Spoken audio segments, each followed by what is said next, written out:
রাস্তা, নদীর তীর বা শহরের ভেতরে ফাঁকা এলাকায় প্রায় চোখে পড়ে কিশোরদের দুরন্তপনা। পড়াশোনার ফাঁকে অবসর সময় কাটাতে সাইকেল নিয়ে এমন খেলার উদ্যোক্তা নাজিব নিনাদ। 1 বছরের স্কলারশিপ শেষে আমেরিকা থেকে দেশে ফিরে সে শুরু করে এই খেলা। ধীরে ধীরে তার দলে যোগ দিতে থাকে স্কুলগামী ছেলেরা, ভিড় জমে দর্শনার্থীদের। আর জড়ো হওয়া মানুষকে মাদকের বিরুদ্ধে সচেতন করার চেষ্টা করে কিশোররা। শোর মাধ্যমে সকল লোকজন আমাদের দিকে আকৃষ্ট হয়। তখন তাদেরকে আমরা ডাকি এবং ডেকে বলি যে আপনারা মাদক থেকে দূরে থাকুন, আপনারা সাইকেল স্টান্ট অথবা আপনারা ক্রিকেট, ফুটবল যে কোনো খেলা থাকুন, তাহলে আপনাদের ফিজিক্যাল ফিটনেস ভালো থাকবে।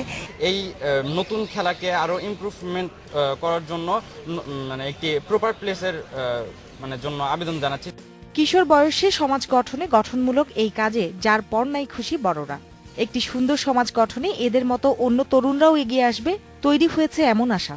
যারা এই সাইকেল নিয়ে বিভিন্ন কলাকৌশল করছে তারা কিন্তু মাদকের দিকে যাচ্ছে না। তাদের কিন্তু একটা স্লোগান যে মাদককে না বলুন, তাই না? তো এই জন্যই এদেরকে আমাদের সার্বিক সহযোগিতা আরো বেশি করে করা উচিত। কিশোরদের এই চেষ্টায় মুগ্ধ স্বয়ং জেলা প্রশাসক। তাদের ভালো কাজে পৃষ্ঠপোষকতা করার কথাও জানিয়েছেন তিনি। জেলা প্রশাসনের পক্ষ থেকে তাদেরকে সার্বিক সহযোগিতা দেবো। তারা যাতে কোনো স্পেস চায়, কোনো মাঠ চায়, অন্য কোনো আয়োজনে আমাদের সহযোগিতা চায়, আমরা তাদেরকে সহযোগিতা দেবো। কিশোরদের এই দলে সদস্য সংখ্যা এখন 30, তবে তাদের প্রভাব এখন বহুমুখী। Sumana Simi, independent news.